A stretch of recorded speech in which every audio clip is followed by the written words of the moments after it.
Welcome to the Deep Dive. We're here to cut through the noise and really get you the insights you need. Today we're diving into something pretty fascinating in the watch world, the UNIMATIC Modello Uno UT1 Toolwatch. You know that feeling. When you find something that looks simple, but then you realize there's just layers of thought behind it.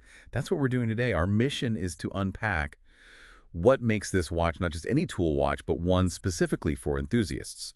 We've got some great sources here really digging into the design, the engineering, and sort of the philosophy behind it all. Yeah, it's interesting, isn't it, how the UT1 really kind of bridges that gap between pure function, just raw utility, and actual aesthetic enjoyment. It feels like it's built for people who want both that ruggedness, but also something, refined to own. Okay, so let's unpack this term then.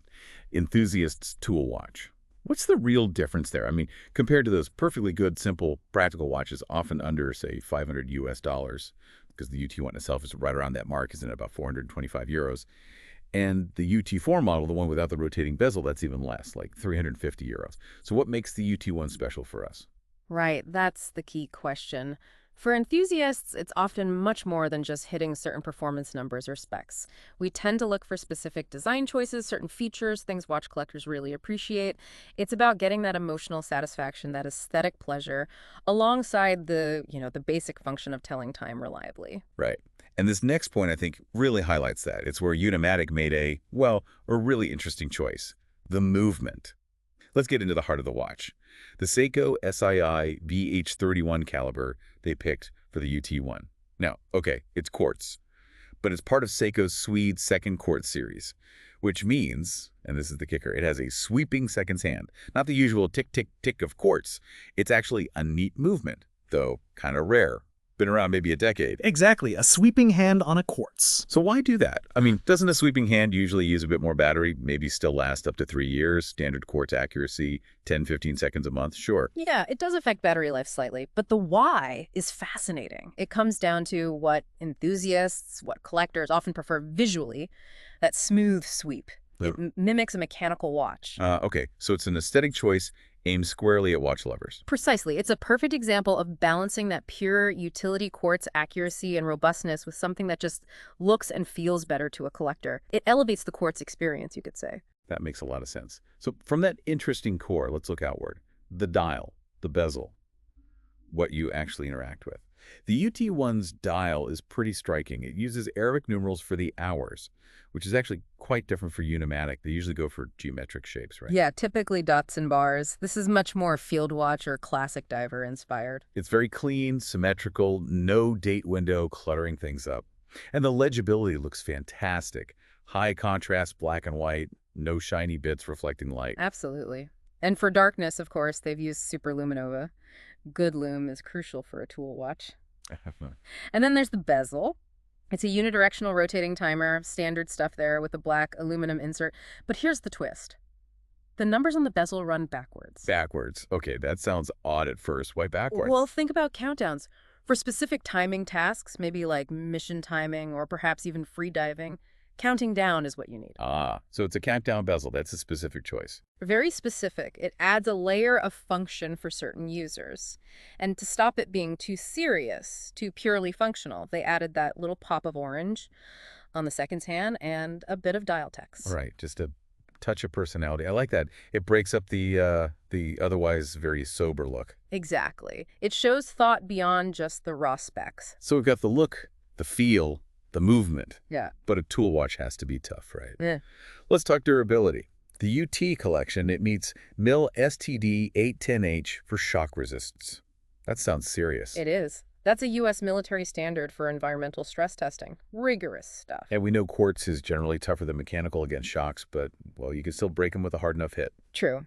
But UNIMATIC has a neat solution here. They use a rubberized retainer ring inside the case. A rubber ring to hold the movement. Yeah, essentially. It acts like a shock absorber, cradling the movement. It's a very effective solution, but, you don't often see it in watches at this price point or even this style. That's really clever. Why isn't that more common? Good question. Cost? Maybe. Complexity. And it's definitely a practical plus here. And then there's water resistance.